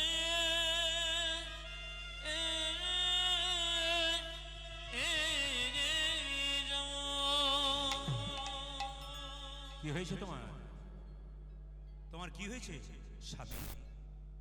যেদিন থেকে তুমি চলে গিয়েছিলে সেদিন থেকে আমার জীবে স্বাদ নাই। যেদিন থেকে তুমি চলে গেলে পা গুলো জ্বালা করে, হাতগুলো জ্বালা করে, আমার কেন এমন হয় স্বামী? তুমি সারা বাংলার চিকিৎসা করছো আমার। এইদিকে বাবা বাচ্চাদের শব্দ বন্ধ করুন। আপনি ধুনো নিয়ে, এই যে মা, আরে কৃষ্ণ, ও মা, এই আপনি ধুনো নিয়ে সরুন, ওখান থেকে সরুন, ধুনো নিয়ে সরুন, একবার শুনুন বাবা। বাচ্চাদের শব্দ বন্ধ, কীর্তন শুনতে দিন। সবাই লক্ষ্য করুন কি বলছে। যেদিন থেকে তুমি চলে গেছো সেদিন থেকে পা জ্বালা করে, হাত জ্বালা করে, এ আমার কেন হয়? আমি সারা বাংলা চিকিৎসা করছি, তোমার রোগ ভালো করতে পারো। দেখি তোমার জিভ দেখি, দেখি তোমার চোখ দেখি, দেখি তোমার হাত দেখি, দেখি তোমার পায়ের তলগুলো দেখি। একই আমি সারা বাংলা চিকিৎসা করছি, আমার স্ত্রী রোগ ধরতে পারছি না। রাত্রিবেলায় মহাপ্রভু মন্দিরে গেলে প্রভু বলে দাও, বলে দাও, প্রভু বলে দাও, বলে দাও, প্রভু বলে দাও। প্রভু তুমি বলে দাও। মহাপ্রভু বললেন মুকুন্দ আমি যা ভেবেছিলাম তাই হয়েছে। সারা বাংলা চিকিৎসা করতে করতে তোমার ভেতরে অহংকার হয়ে গেছে। মুকুন্দ সরকারকে দেখে দিয়ে বললেন প্রভু আমি ক্ষুদ্র জীব, কখন আমার অহংকার হয় আমি জানি না। সত্যি যদি আমার অহংকার হয়েছে আমাকে নিজ গুণে ক্ষমা করে দাও। মুকুন্দ সরকারকে মহাপ্রভু একটা জীবাণু পান দিলেন। মহাপ্রভু পান কিন্তু খেতেন সন্ন্যাসের আগে পর্যন্ত। আপনারা যারা পান খান অপরাধ নাই। পান যদি চুন এবং সুপারির সঙ্গে খান ঠিক আছে, অন্য কিছু মেশালে ওটা নেশা হয়ে যায়। পান কিন্তু ভালো জিনিস। মহাপ্রভু সন্ন্যাসের পরে খাই নাই, সন্ন্যাসের আগে পর্যন্ত খেয়েছে। তো মুকুন্দ সরকারকে জীবাণু পানটা দিয়ে বলে তোমার স্ত্রীকে দিয়ে দাও, রোগ তো ভালো হবে, নতুন লক্ষণ প্রকাশ পাবে, তোমার স্ত্রী গর্ভে সন্তান আসবে, সেই সন্তানের নাম হবে ভক্ত রঘুনন্দন। আর তার হাতে গোপীনাথ রূপে ভগবান প্রসাদ পাবে, যে প্রসাদ একটু পরে পাবে। আমি একটা কথা বলতে চাই, যে যেখানে বলতে চান বসে আছে সবাই বলুন রাধে রাধে। আরো জোরে বলুন রাধে রাধে, আরো জোরসে বলুন রাধে রাধে, আরো জোরে বলুন, দোনো হাত উঠিয়ে বলুন। এবার শুনবেন যে যেখানে। হ্যাঁ বেশ, একটা কথা বলতে চাই মায়ের, আস্তে আস্তে। আমি একটা কথা বলতে চাই, কীর্তন শুনতে এসেছেন, ভেতরে যেন কোনোদিন অহংকার না হয়। সবার কাছে নিবেদন রইল, যখন অহংকার হবে, পণ্ডিতরা বলছে যখনই ভেতরে অহংকার জন্মাবে তখন গোবিন্দের চরণে একবার মাথাটা লুটিয়ে নাও, অহংকার তোমার চলে যাবে। বারবার মন্দিরে প্রণাম করো, অহংকার তোমার চলে যাবে। বৈষ্ণব দেখলে প্রণাম করো, ভক্ত দেখলে প্রণাম করো, দেখবে তোমার অহংকার চলে যাবে। ওই জন্য বৈষ্ণব রাস্তায় প্রণাম করতে না পারলো বৈষ্ণবকে দেখলে একটু এটা করবে। আপনি বাচ্চা ছেলেকে রবিবার দিন ছুটি পেয়েছেন, পার্কে নিয়ে যাবেন না, মন্দিরে নিয়ে যান। আপনি বাবা হয়ে মা হয়ে তাকে প্রণাম করতে শেখান। রাস্তা দিয়ে বৈষ্ণব পেরোচ্ছে, বাচ্চাকে প্রণাম করতে শেখান। রাস্তায় প্রকৃত ব্রাহ্মণ পেরোচ্ছে, তাকে প্রণাম করতে শেখান। বয়োজ্যেষ্ঠ ব্যক্তি পেরোচ্ছে, তাকে প্রণাম করতে শেখান। যত নিচু হবে তত বাচ্চা কিন্তু উঁচু জায়গায় যাবে। এটা একদম বাঘিনী তার বাচ্চাকে সাঁতার শেখায়, আগে কিন্তু বাচ্চাগুলো জলে নামে না, বাঘিনীগুলো হুড় করে নেমে যায়। তখন বাচ্চাগুলো মনে মনে ভাবে আমার মাগুলো যদি নাচে নেমে যায় আমার নাম তো কি বাধ্য আছে। বাবারা তো সব কাজকর্মের জন্য বাইরে যায়, পরিশ্রম করে টাকা আনে, আপনারা ঘরে থাকেন। আপনাদের সন্তানকে কিন্তু ধর্মের পথে নামানোর দায়িত্ব আপনাদের। এটা কিন্তু বারবার বলা রইল আপনাদের কিন্তু দায়িত্ব রইল মা সন্তানকে বড় করবে। দ্বিতীয় কথা বলে দিই, অহংকার ক্যান্সার রোগের মতো, যার ভেতরে অহংকার জন্মে যায় সে কিন্তু শেষ হয়ে যায়। এই জন্য অহংকার করবেন না। আমি একটা ছোট্ট কথা বলি, এই দিয়ে তাকাবেন। কেউ যদি মরে যায় মায়েরা, তো মরে গেলে তাকে কি করে বলুন? যে জামাটা পরে মরে গেছে ওই জামাটা কি ঘরে রেখে দেয়? জোরে বলুন, জোরে বলুন। হ্যাঁ না না, ওটা সঙ্গে দেয়। যে বিছানাতে শুয়ে আছে ওই বিছানাটা কি নেয় না সঙ্গে দিয়ে দেয়? জোরে বলুন। ও সারা জীবন কষ্ট করে লাখ লাখ টাকা ইনকাম করে 10 ভরি সোনার মালা করেছে, ওটা কি দেয়?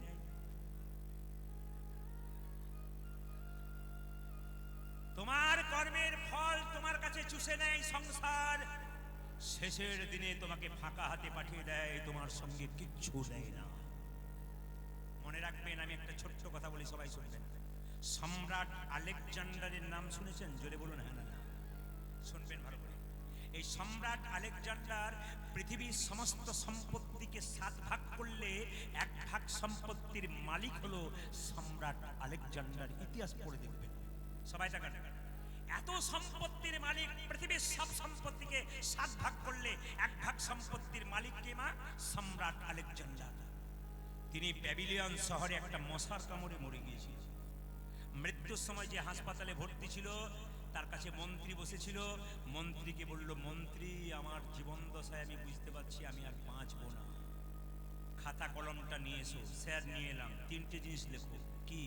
আমি যখন মরে যাব তোমরা কেউ কাঁধে করে নিয়ে যাবে না। আমি যখন মরে যাব 4 জন ডাক্তার আমাকে যেন কাঁধে করে নিয়ে যায়।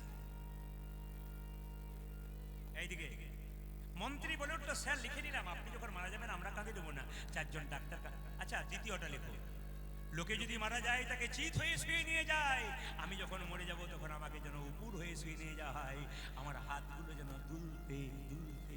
রাধে রাধে। লিখে নিলাম স্যার, লিখে নিলাম, আমি লিখে নিলাম স্যার।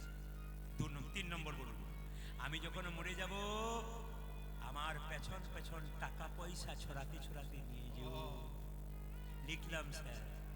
মন্ত্রী কানের কাছে গিয়ে মাথায় হাত দিয়ে বললেন, স্যার কিছু মনে করবেন না, আপনি মরে গেলে আমরা কোথায় যাব, কিন্তু একটা কথা জিজ্ঞেস করা আছে। আপনি যে বললেন আপনি যখন মরে যাবেন আমরা এতদিন আপনার সঙ্গে থাকলাম, আপনার মৃতদেহ আমরা কাঁধে নিলে শান্তি পাবো, আপনার মৃতদেহ কেন আমরা কাঁধে নিতে পারবো না? ডাক্তার কেন নেবে? সম্রাট আলেকজান্ডার কত জ্ঞানী দেখুন। তিনি বললেন, আমি জগৎকে শেখাতে চাই ডাক্তার কেন কাঁধে নেবে। আসে যদি ডাক্তার তবে কি করিবে ডাক্তার? আসে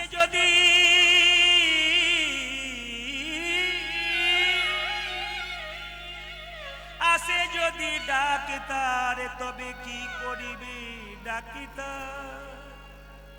যদি ডাক্তার আসে মায়েরা, যতই যা করুন হরিনাম শুনতে হয়।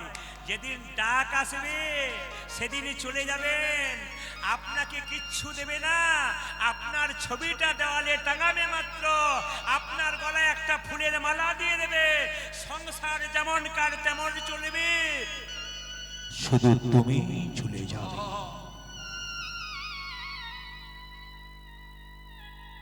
একবার শেষ পরিণতি, তৈরি হয়ে থাকুন, একবার তৈরি হয়ে থাকুন। যাকে মানুষ করলেন, যে বড় হলো, সে যখন আপনি অসুস্থ অবস্থায় ছটফট ছটফট করে বিছানাতে, তখন সে ডাক্তারবাবুকে দেখে যখন বিরক্ত হয়ে যাবে তখন বলবে, এবার গেলেই বাঁচি, সংসার তোমার কাছে নিতে চাই, তোমাকে দিতে চায় না। একজন বাবা তার ছেলের জন্য প্রত্যেক দিন লজে ছেড়ে দিক, 10 দিন আনা বন্ধ করে দিক, ছেলে বাবাকে আর বাবা বলবে না অভিমান করে, এই সংসার নিতে চাই কিন্তু দিতে চাই না। মায়েদের ক্ষেত্রেও তাই, যতক্ষণ কর্ম দিচ্ছেন সংসারে ভালো, কর্ম করতে করতে শরীরে কঠিন রোগ হয়ে যাক, দেখবেন সব শেষ হয়ে যাবে। সম্রাট আলেকজান্ডারকে দ্বিতীয় প্রশ্ন করলেন, স্যার আপনি যখন মরে যাবেন তখন, হ্যাঁ আর একটা কথা বলি, যখন উত্তম কুমার মহানায়ক মারা গিয়েছিলেন, আমি পেপারে দেখছিলাম এক জায়গাতে, উত্তম কুমার মহানায়ক যখন মারা গিয়েছিলেন, অনেক পুরাতন পেপার দেখছিলাম, তো তাতে লেখা রয়েছে যে একজন সাংবাদিক জিজ্ঞেস করছে, ডাক্তারবাবু উত্তম কুমারকে বাঁচাতে পারলেন না মহানায়ককে? বলছে এর আগে 25 বার বাঁচাবার চেষ্টা করলাম, 26 বার এবার পারলাম না, কারণ ডাক্তার যদি তার আসে আমার বাবার ক্ষমতা নেই তাকে বাঁচাতে পারি। বাবা, ডাক্তার খালি সুস্থ করতে পারে মাত্র, কিন্তু ডাক্তার কোন সুস্থ করবে? আপনার শরীর সুস্থ করবে, কিন্তু ডাক যদি আসে বাঁচানোর ক্ষমতা ডাক্তারের নাই। তো আপনার হাতগুলো এরকম করে যাবে কেন উপর হয়ে শুয়ে? সম্রাট আলেকজান্ডার বলল, আমি জগৎকে শেখাতে চাই সারা পৃথিবীর 7 ভাগ সম্পত্তির 1 ভাগ সম্পত্তির মালিক আমি। আমার হাত দুলতে দুলতে যাবে, আমি জগৎকে দেখাতে চাই কি নিয়ে এলাম আর কি নিয়ে গেলাম। আমি তো খালি হাতে এলাম, আরে খালি হাতে গেলাম, আমি কি নিয়ে এলাম আর কি নিয়ে গেলাম। যেমন এসেছি তেমন যাব। আপনাদের দক্ষিণ চব্বিশ একটা ভালো জায়গা আছে শ্মশানঘাট, সেটা হচ্ছে কীর্তন খোলা শ্মশানঘাট। ওই রাস্তা দিয়ে আমি প্রচুর গান করে বেরোই। ওখানে একটা চায়ের দোকান আছে, ছেলেগুলো চা খেতে ভালোবাসে। তো একদিন চা খেতে গিয়ে দেখতে পেলাম কি জানেন মাইরা, দেখতে পেলাম কি জানেন, 2টো মৃতদেহ হইলো। একটা মৃতদেহ কয়েকশো কোটি টাকার মালিক, সেই ভদ্রলোককে সুন্দর করে ফুলে সাজিয়ে সাজিয়ে তাকে চিতাতে শুইয়ে দিল, এত সুন্দর করে সেন্ট টেন্ট দিয়ে সাজিয়ে দিল, ঘি মাখিয়ে সাজিয়ে দিল। কিছুক্ষণ পরে দেখতে পেলাম একজন ভিখারি রাস্তায় 2 দিন আগে মরে গেছে, শরীরটা পচে গেছে, তাকে একটা সুন্দর তাকে একটা ছেঁড়া তালাই দিয়ে খড়ের দড়ি দিয়ে তাকে মাচা করে বেঁধে নিয়ে এসেছে। কয়েকশো কোটি টাকার মালিকটা এক পাশে শুয়ে আছে, ভিখারিটা এক পাশে শুয়ে আছে। ভিখারিটা যেন বলতে চাইছে, বাবু কতদিন তোমার বাড়ি গেছি, খাবার জন্য 2টো পয়সার জন্যে আমাকে দূর দূর করে তাড়িয়ে দিয়েছো। তুমি নাকি ধনী, আমি নাকি গরিব লোক। আজকে তাকিয়ে দেখো, তুমিও শুয়ে আছো, আমিও শুয়ে আছি। আসবার বেলায় তুমি আমি সমান ছিলাম, যাবার বেলায় তুমি আমি সমান। খালি মাঝখানটাতে তুমি বড় লোক আর মাঝখানটাতে আমি গরিব।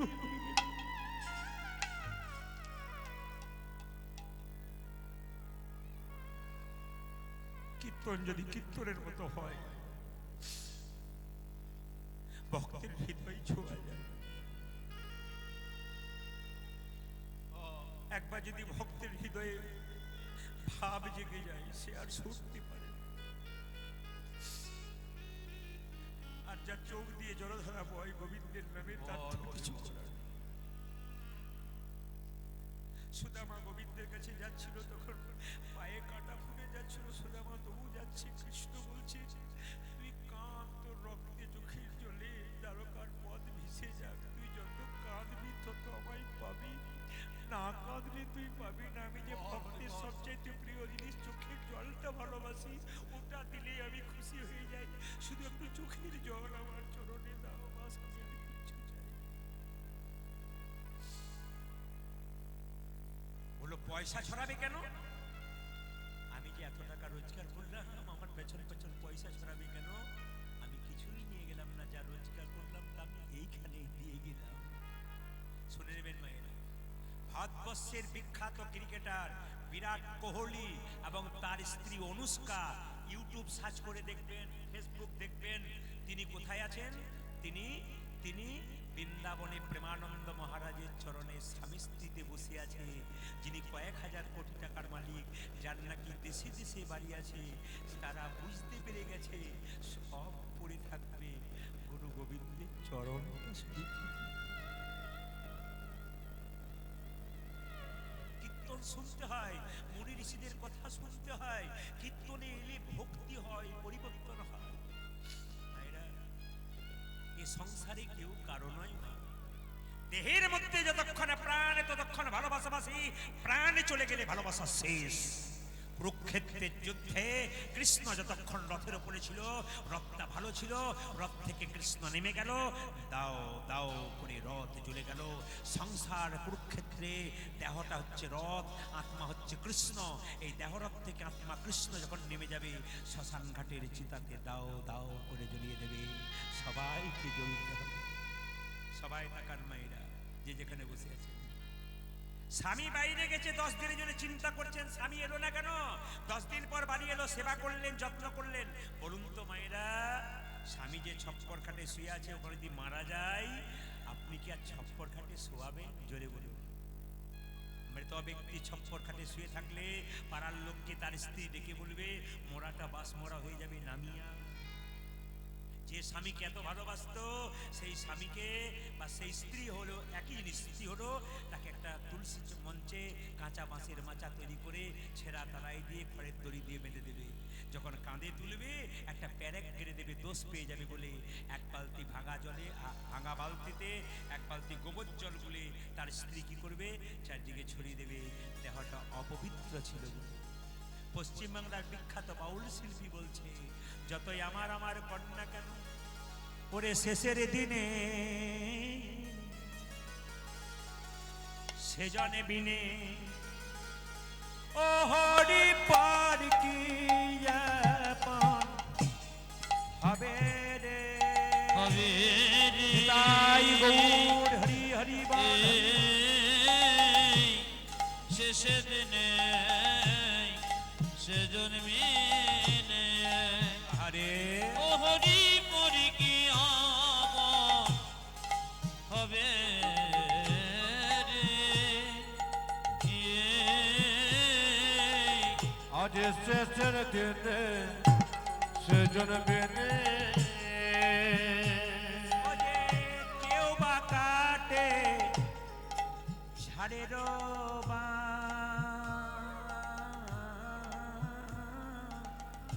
কেউ বা পাকায় দড়ি আমার কেউ পাকাটে ঝড়ের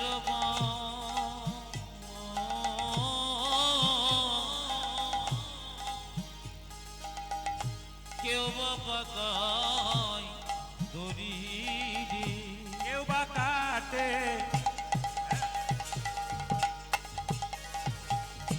ঝাড়ের কেউ বা পাকায় দড়ি উজানে কে বা কাটে ঝাড়ের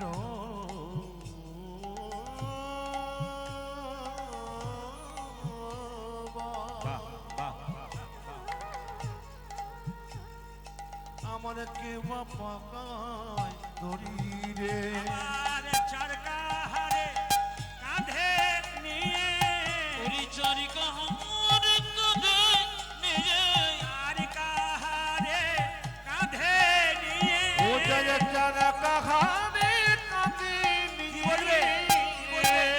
ওগো বলবে হরি হরি ওগো বলবে হরে হরে গো বলে হরে হরি গো ওগো বলবে হরে হরে গো যোগ বলবে হরি হরি গো আজ শেষে দিনে সে জন্মিনে মায়েরা এ সংসারে সবাই চলে যায়, দু চার জনে কাঁদে, সংসার যেমন কাঁদলে, কিন্তু মায়ের কাছ থেকে ছেলে যদি চলে যায় মা যতদিন বাঁচে ততদিন এইদিকে। মা যদি মায়ের কাছ থেকে সন্তান যদি চলে যায় পৃথিবীর সবাই সন্তানকে ভুলে যায়, বাবার মা দুজন কিন্তু ভুলতে পারে না। আমি ধানবাদে এক জায়গায় গান করছিলাম, ওখানে দুদিন আমার গান ছিল, তো যার বাড়িতে আমার বাসা কীর্তন গান প্রথম দিন গেলেন না, দরজাতে বসেই আছে, একটু দূরে কীর্তনটা হচ্ছে দরজায় বসে আছে, ওনার বাড়িতে সেবা করালেন সব করলেন, উনি কীর্তনে যাচ্ছেন। দ্বিতীয় দিনে দেখলাম দরজায় বসে বসে কাঁদছে কিন্তু যাচ্ছে না। কীর্তন শেষে জিজ্ঞেস করলাম মা তুমি গেলে না কেন?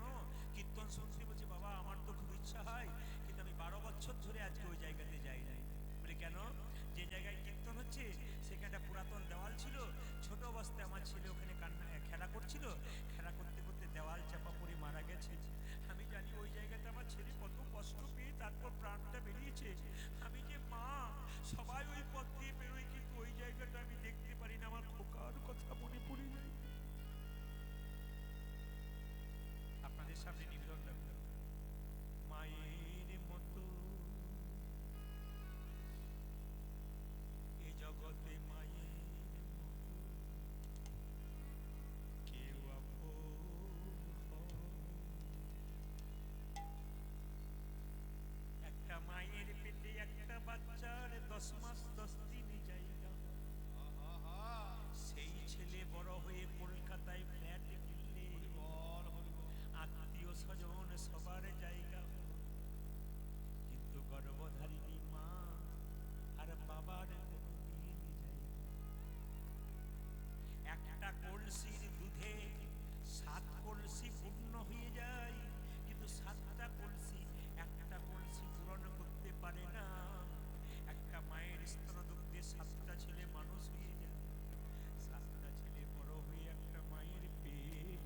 জাগাতে পারে না। কিসের কীর্তন শোনা মায়েরা, কিসের কীর্তন শোনা? যদি বিবেককে না জাগাতে পারলেন, যদি মনুষ্যত্ব না জাগাতে পারলেন, যদি মানুষ না হতে পারলেন, তাহলে কীর্তন শুনে কি লাভ?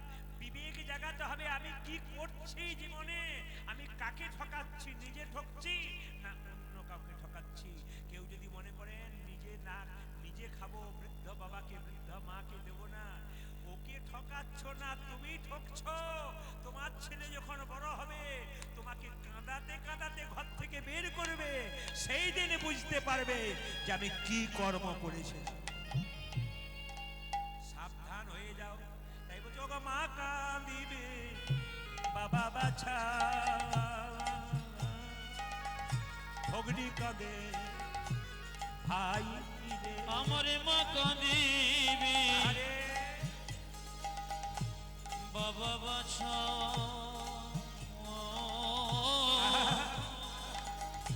ভগ্নি কাঁদে ভাই রে। মা কাঁদিবে বাবা বাছা, ভগ্নি কাঁদে ভাই রে। উঁচা যে মাকা দিবে বাবা বাচ্চা, ভগ্নি কাঁদে হয় রে। আমার ঘরের মনি কাঁদে কেহ নাই রে আমার মনেতে। হরিবল হরিবল।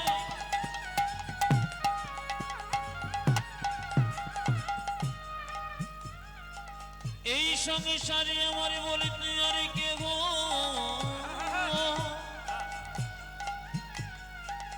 কেহ নাই।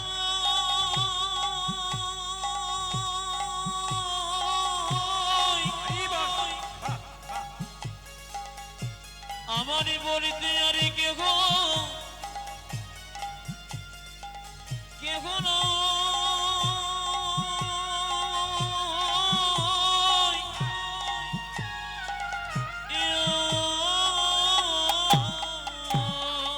ঘরের মনে কাঁদে। স্বামী চলে গেলে স্ত্রী কি বলে কাঁদে? ওই আমার আর যে কেহ নাই, আমার আর যে কেহ নাই রে, আমার আর কেহ নাই রে, আমার যে কেহ নাই রে, আমার আর কেহ নাই রে, আর যে কেহ নাই রে। আমার আর কেহ নাই রে। শেষে দিনে সেজন বিনে। কমিটির নির্দেশ অনুযায়ী, আমার কথা অনুযায়ী গান আমার 8:30টাতে শেষ করার কথা। টাইম কিন্তু 8:30টা পুরো বাজছে। কি করব?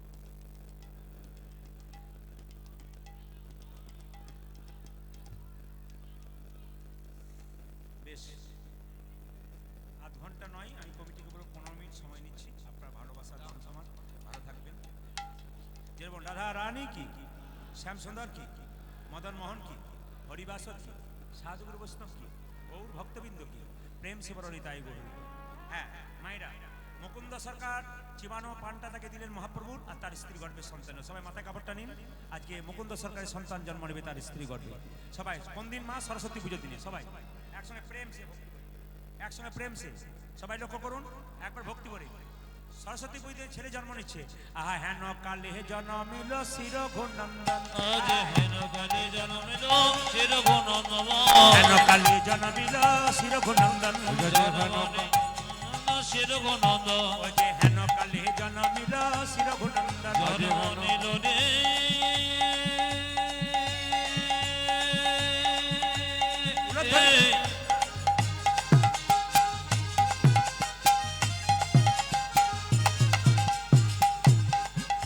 ভক্তর গুণন্দ।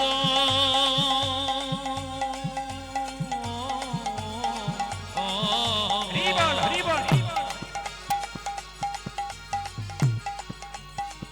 হেন কালে জন্ম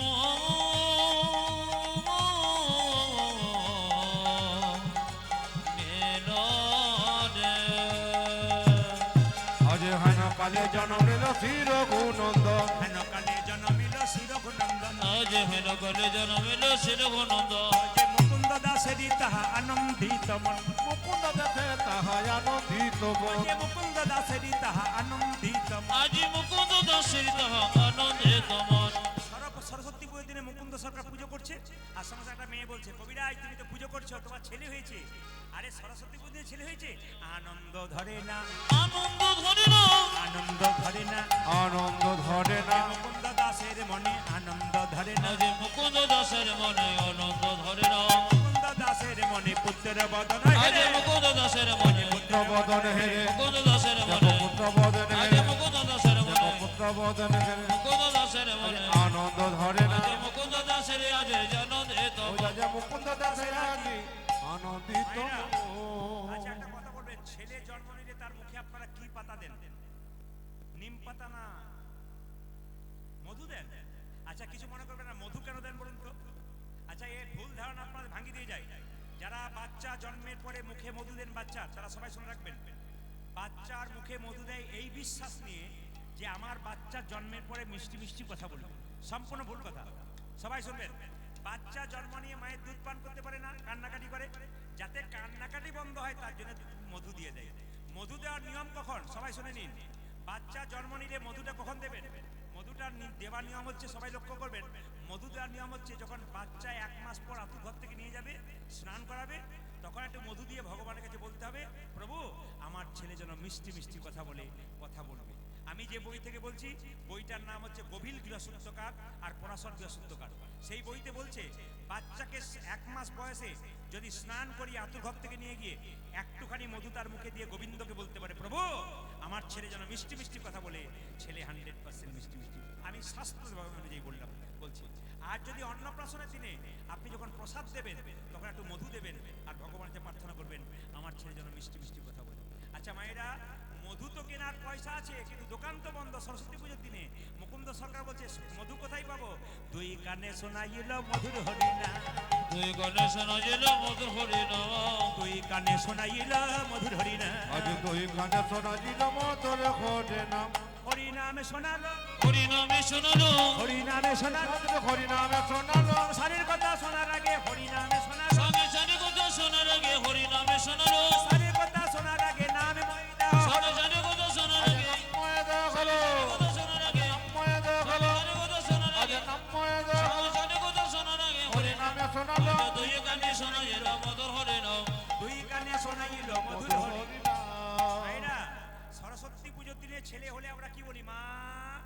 ডাক্তার হোক ইঞ্জিনিয়ার হোক মাস্টার হোক তিনি কি বললেন কিচ্ছু চাই না আশীর্বাদে করো মা আশীর্বাদে করো মা আশীর্বাদে করো মা আশীর্বাদে করো মা কি কি যেন ভাগবতে পড়তে পারে আশীর্বাদে করো মা যেন ভাগবতে পড়তে পারে আশীর্বাদে করো মা যেন সংকীর্তন গাইতে পারে আশীর্বাদে করো মা যেন সংকীর্তন গাইতে পারে আশীর্বাদে করো মা ভাগবতে পড়তে পারে হরি হরি হরি নাম সংকীর্তন গাইতে পারে হরি হরি হরি বলে ভাগবতে পড়তে পারে হরি হরি হরি নাম বলে সংকীর্তন গাইতে পারে আজ হরি হরি হরি যেন বলে ভাগবতে পড়তে আজ পারে আশীর্বাদে করো মা আজ তুই কানে শোনা যেন মধুর হরিণ আজ তুই কানে শোনাইল মধুর হরিনা একবার জোরে সবাই মিলে রাধা রানী কি হ্যাঁ আপনার তো প্রেম পেলেন সবই পেলেন কীর্তনে সব রকম থাকা দরকার না কি বলছেন জোরে বলুন হ্যাঁ না না একটা কথা বলি আপনারা যে এতক্ষণ ধরে কীর্তন শুনলেন কিছু মনে করবেন না জায়গাটার নাম হচ্ছে পূর্ব চন্দনেশ্বর তাই তো আমি ঠিক বলছি তো সবাই লক্ষ্য করুন এই পূর্ব চন্দনেশ্বরে যারা বাইরে থেকে গান শুনতে এসছেন বা গান শুনছেন তাদেরকে বলে কি ছেলে মেয়েদের নাম ঠিক ঠিক রেখেছেন তো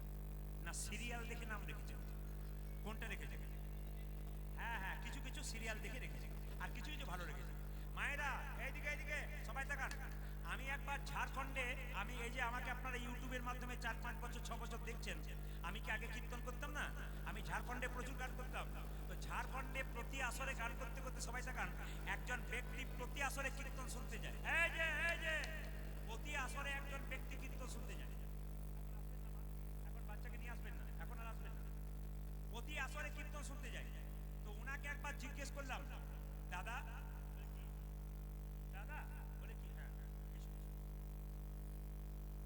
দাদা আপনার স্ত্রী কীর্তন শোনে না বলছে না আমার স্ত্রী খুব দুঃখ টাকা বলছে আমার স্ত্রী খুব দুঃখ কেন ছেলে মেয়ে নাই হয় নাই বলে বলছে আমি কীর্তন শুনবো না তুমি শোনো কি প্রদীপ বাবু এই যে প্রদীপ বাবু বলে দিন যেন আমার একটা ছেলে হয় ওটা ঘর ভেঙেছে তোমার দরখাস্ত তুমি দেবে, আমি কেন বলছি? মায়েরা টাকা ঘর ভেঙেছে তোমার, তুমি দরখাস্ত দেবে। বলছে না আপনি বললে হবে। মায়েরা বলেও দিয়েছে আর লেগেও গেছে। আমি বললাম ঈশ্বর কৃপা করুক আপনার একটা ছেলে হবে। 1 বছর পরে কীর্তন শুনতে এসেছে, এই যে প্রদীপ হয়েছে হয়েছে মানে ছেলে হলো। বললাম যাক ভালো হয়েছে। এখন লক্ষ্য করবো এরা, উনি বলছেন নাম কিন্তু আপনাকে রাখতে হবে। আমি বললাম দেখুন আপনি কোন তিথিতে কোন তারিখে কি বার জন্ম হচ্ছে বলুন, আমি নাম রেখে দেবো। উনি সব কিছু বললেন, সামনে আমার পাঁজি ছিল, পাঁজি দেখে আমি বলে দিলাম আপনার ছেলের নাম হলো দিগম্বর।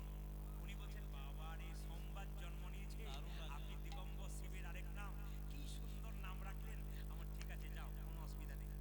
আবার মায়েরা 3-4 বছর পর ওই আসলে গান করতে গেছে, উনি আবার এসে বসে আছেন। কীর্তনের শেষে বলছে প্রদীপ বাবু এবছর আরেকটি হলো। বাবারে কঠিন ব্যাপার, হয় না তোমার যাওয়ার লাইন দিয়ে দিয়েছে। হ্যাঁ এই দিকে তাকান, একটি হলো। এবার নাম কিন্তু আপনাকে রাখতে হবে। দেখো নাম রাখবো আমি, তোমার নাম ইয়ে বলো, তিথি নক্ষত্র বলো, সব কিছু বললো। বললাম এবার তোমার ছেলের নাম রাখলাম, বড়টার নাম দিগম্বর, এবার নাম রাখলাম কৃষ্ণ দাস। ও বলছে চলবে না, বলে কেন? ম্যাচিং চাই। মায়েরা ম্যাচিং জিনিস কেনেন না বাজার গিয়ে, বলছে ম্যাচিং চাই। বললাম কি ম্যাচিং? বলছে দিগম্বর পেছনে যেন বর থাকে। বললাম তাহলে এক কাজ করো, ম্যাচিং তখন আর চাই তাহলে আমার কোনো ব্যাপার নাই, তোমার বড় ছেলের নাম দিগম্বর আর এইটার নাম রাখলাম নটম্বর। দারুণ লেগেছে। মায়ের হ্যাঁ, যেই না নটম্বর বলেছি, আসতে বাবা, যেই না নটম্বর বলেছি উনি চলে গেলেন। বললাম বাবা আর আসার দরকার নেই। 2 বছর পর ওখান থেকে 5 কিলোমিটার দূরে গান করছি, দেখছি ভদ্রলোক কি আমরা চুপচাপ বসে আছি, শেষে কীর্তনের শেষে বলছে প্রদীপ বাবু এবছর আর এক খান হয়েছে। নাম কিন্তু আপনাকে রাখতে হবে। আমার শোনো ম্যাচিং চাও? বলছে হ্যাঁ ম্যাচিং। বলে কি ম্যাচিং? দিগম্বর, নটম্বর, এবার নাম রাখলাম সীতম্বর। প্রদীপ বাবু নাম রাখতে আপনি বিখ্যাত, আমাকে বলছে আমার যা পারো তোমার রেখে দিলাম, তুমি ঘর যাও আর তুমি এসো না দয়া করে অন্য জায়গায় যেও, আর আমার ম্যাচিং নাই। মায়েরা এইবার বছর 5 পরে যখন কীর্তন করতে গেছি, তখন ওই আসরেই গেছি, দেখছি উনি আবার কীর্তন শুনতে এসছেন।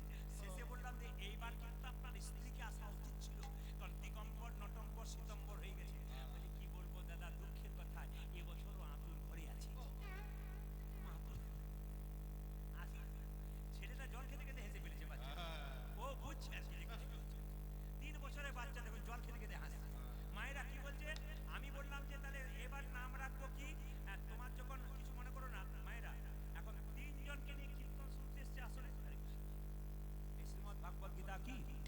শ্রীমদ্ ভাগবত গীতা কি? জয়। শ্রীমদ্ ভাগবত গীতা কি? জয়।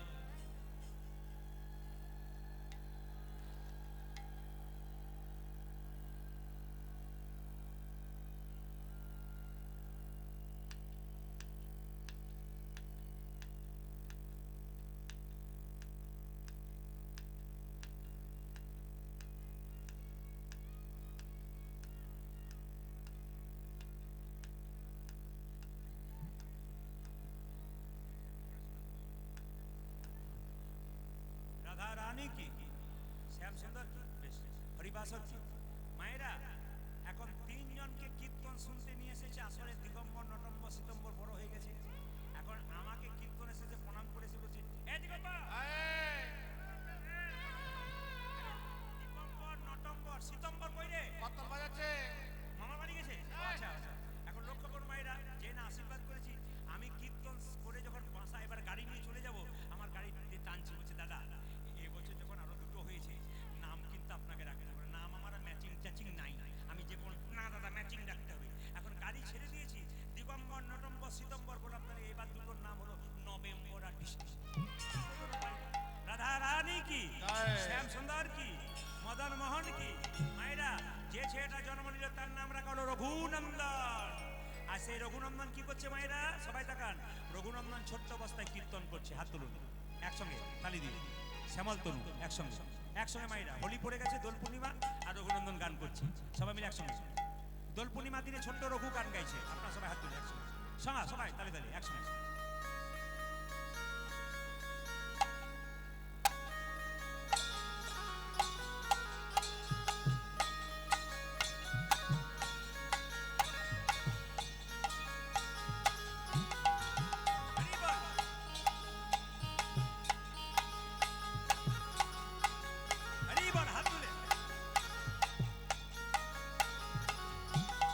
বলে যায়।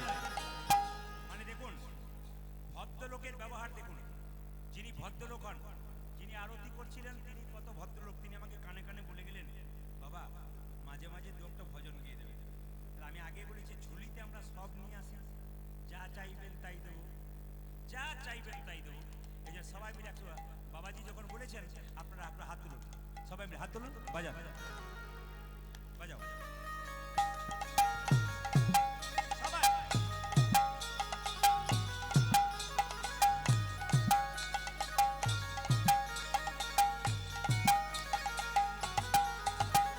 শ্যামল তনু যে হলো আবিরেতে লাল, আবিরেতে লাল, হোলি খেলেছে আমার ব্রজের গোপাল। শ্যামল তনু যে হলো আবির দিনা, আবির দিনা, হোলি খেলিছে আমার ব্রজের গোপাল। আপনাদের আসরে কিন্তু ভালো জিনিস দেখলাম, কিন্তু অন্য আসরে কি হয় জানেন, মানে যত রাত্রি হয় দু চারজন বাবাকে মাকে দেখতে পাই, শ্যামল তনু যে হলো, সেটা আপনাদের নাই। মানে কীর্তনে রসিকতাও আছে, প্রেমও আছে, খালি ঢালতে পারলেই হলো। হাত তুলুন। শ্যামল তনু যে হলো আবিরেতে লাল, আবিরেতে লাল, হোলি খেলেছে আমার ব্রজের গোপাল। হ্যাঁ। শ্যামল তনু যে হলো আবিরেতে লাল, আবিরেতে লাল, হোলি খেলিছে আমার বজ্র গোপাল। সাথে লইয়ে শ্রীরাম সুদাম যতন দেখা, ওই সাথে লইয়ে, আহা সাথে লইয়ে, সাথে লইয়ে সিদাম সদাম যতন রাখো। এই যে গানটা গাইছি কিছু মনে করবেন না, আমরা তো প্লেনে বহু জায়গায় যাই, প্রায় যখন আমরা রাজ্যে রাজ্যে যাই তখন প্লেনে যাই, বিভিন্ন রাজ্যে গান করতে প্লেনে। আসাম যেতে গেলে গুয়াহাটিতে নামতে হয় কিংবা শিলচরে নামতে হয়। তো গুয়াহাটি যদি কোনোদিন যান দেখবেন ওখানে এয়ারপোর্টে ওখানকার মায়েরা বা মেয়েরা দেখবেন এরকম সুরে একটা গান গায়, ওদের বিহু নাচ বলা হয়। তো আমি দেখলাম যে এরকম একটা সুরে সুরে গান গাইলে হয় না, এদেরকে আলোচনা করলাম বসে বসে সকালবেলায় এয়ারপোর্টে ছিল, এই তালেদের একটু গান গাইছিলেন মায়েরা। শ্যামল তনু যে হলো আবিরেতে লাল, আবিরেতে লাল, হোলি খেলেছে আমার ব্রজের গোপাল। শ্যামল তনু যে হলো আবির দিনা, আবির দিনা, হোলি খেলিছে আমার ব্রজের গোপাল। সাথে লইয়ে শ্রীরাম সুদাম যতন দেখা, দেখো কাতে লইয়া শ্রীরাম সুদাম যত না রাখাল। ওদের নাচটা এরকম দেখেছিলাম, ওদের নাচটা সাথে লইয়ে শ্রীরাম সুদাম যতন দেখা। ওগো সাথে লইয়ে, আহা সাথে লইয়ে, আহা সাথে লইয়ে সিদাম সদাম যতন রাখো। হোলি খেলেছে আমার ব্রজের গোপাল। শ্যামল তনু যে হলো আবির দিনা, আবির দিনা, হোলি খেলিছে আমার ব্রজের গোপাল। শ্যামল তনু যে হলো আবিরেতে লাল, আবিরেতে লাল, হোলি খেলিছে আমার বজ্র গোপাল। রাধারে রং দেবে বলে ধরিল পিচকারি, ধরিল পিচকারি, লাল রঙের গাইল নীল রঙের শাড়ি। ওগো রাধারের, আহা রাধারের, রাধারের রং দেবে বলে ধরিল পিচকারি, ধরিল পিচকারি, লাল রঙে না গায়েল নির্বগেশ্বরে। রাধারে রং দেবে বলে, রাধারে রং দেবে বলে, রাধারে রং দেবে বলে ধরিল পিচকারি, ধরিল পিচকারি, লাল রঙে রঙাইল নীল রঙের ও দেখো রাধারে রং, দেখো রাধারে রং, ও দেখো রাধারে রং, ও দেখো রাধারে রং দেবে বলে ধরিল পিচকারি, ধরিল পিচকারি, লাল রঙে জাগাইল নীল রঙের শাড়ি। হ্যাঁ, রাধা বলে রং দিও না দোহাই নন্দলাল, রাধা বলে, রাধাবনের রং দিও না দোকান নন্দলাল। ও যে রাধা বলে রং দিও না দোহাই নন্দলাল। ও যে রাধা বলে রং দিও না তো হয় নন্দলাল। হোলি খেলেছে আমার ব্রজের গোপাল। শ্যামল তনু যে হলো আবির দিনার, আবির দিনার, হোলি খেলিছে আমার ব্রজের গোপাল। শ্যামল তনু যে হলো আবিরেতে লাল, হোলি খেলিছে আমার ব্রজের গোপাল। ধরি। শ্যামল তনু যে হলো আবিরেতে লাল, হোলি খেলিছে আমার বজ্র গোপাল। শ্যামল তনু যে হলো আবিরেতে লাল, হোলি খেলিছে আমার ব্রজের গোপাল। শ্যামল তনু যে হলো আবিরেতে লাল, হোলি খেলিছে বজ্র গোপাল। রাধা রানী কি, রানী কি, শ্যাম সুন্দর কি, মদন মোহন কি। আসুন এবার সবাই একটু মাথায় কাপড় নিয়ে ভক্তি করে শ্রবণ করুন। এখন প্রসাদ খাওয়ানো হবে, এই প্রসাদটা আপনার সবাই পাবেন। কমিটি প্রচুর প্রসাদ এনেছে, সবার কাছে নিবেদন রইল। পুরো পুরো আচ্ছা, আপনার সবাই মিলে ভক্তি ভরে একবার সবাই নিজের জায়গায় বসুন। সবাই লক্ষ্য করুন, এবার প্রসাদটা খাওয়াবে। ছোট্ট রঘু তার বাবা মুকুন্দ সরকার চিকিৎসা করতে গেল, আর ছোট্ট ছেলে পুজো করছে। সবাই মিলে একবারে দর্শন করুন। সবাই বাবু হয়ে বসুন নিজ জায়গায়। যেখানে ভগবানের প্রসাদ সেবা হয় সেখানে চুপচাপ বসতে হয়। ক্যামেরাম্যান লাস্টে তুমি একবার দেখা করবে, কেমন? ঠিক আছে? হরে কৃষ্ণ। এই যে বাবু, লাস্টে তুমি একটু দেখা করবে, একটা কথা আছে, কেমন? ঠিক আছে, হরে কৃষ্ণ। সবাই একবার ভক্তি করে বসুন। এইদিকে মামা অন্তরা মন্দিরে ছোট্ট রঘু পুজো করছে মায়েরা, সবাই টাকা। এখন প্রসাদ নেবেন না, প্রসাদটা গোবিন্দকে দিয়ে দেবে তো, গোবিন্দকে দিয়ে দিই তারপর নেবেন, সবাই পাবেন। আর কমিটির ভাইদেরকে বলবো, আপনার দুজন এখানে পাঠান আমার আসরে, দুজনকে এখানে পাঠান আমার আসরে, দুজনকে। হ্যাঁ, আপনারা প্রসাদটা পরে দিয়ে দেবেন, একটু হরি লুট দিয়ে দেবেন এখানে দাঁড়িয়ে, আমি দেওয়ার পর আপনারা দিয়ে দেবেন। সবাই লোক মা মা ভক্তি করি। অন্তরা মন্দিরে মন্দিরে তুমি জাগো জগো। আপনাদের এলাকায় কীর্তন হলে কিছু মনে করবেন না। আপনাদের এলাকায় কোথায় কীর্তন হলে আমি থাকি না থাকি, এনাকে কিন্তু রাখবেন, এনাকে রাখবেন। কমিটি যারা আছেন আমি একটা অনুরোধ করে গেলাম, আমি সবসময় সব জায়গায় কিন্তু এনাকে রাখি না। ইনি থাকলে গানের মাত্রা বাড়ায়। দারুণ দারুণ, ইনার নাম্বার আমি নেব, আমি এলাকায় যত গান করবো যোথায় আমি এনাকেই চাই। মামা অন্তরা মন্দিরে তুমি জাগো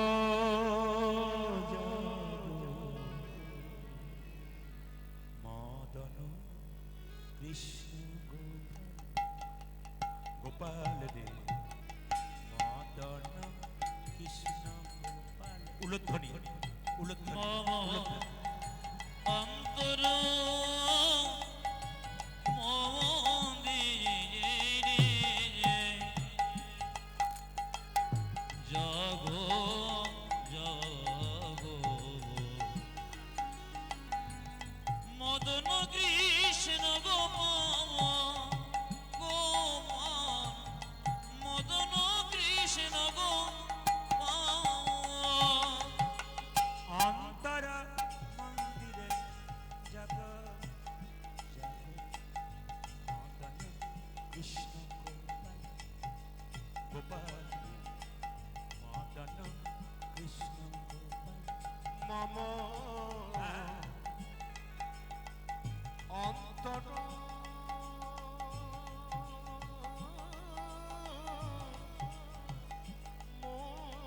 সবাই দর্শন করবেন, এই জায়গাটা সবাই দেখবেন। জাগো জাগো মদন কৃষ্ণ গোপাল গোপাল মদন কৃষ্ণ গোপাল। লয়ে রাধা এসব রাজধামে লয়ে রাধাবে এসব রজধামে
কীর্তন বল্লভ লয়ে রাধা বামে এসো ব্রজ ধামে লয়ে রাধা বামে এসো ব্রজ ধামে তুমি লয়ে রাধা বামে এসো ব্রজ ধামে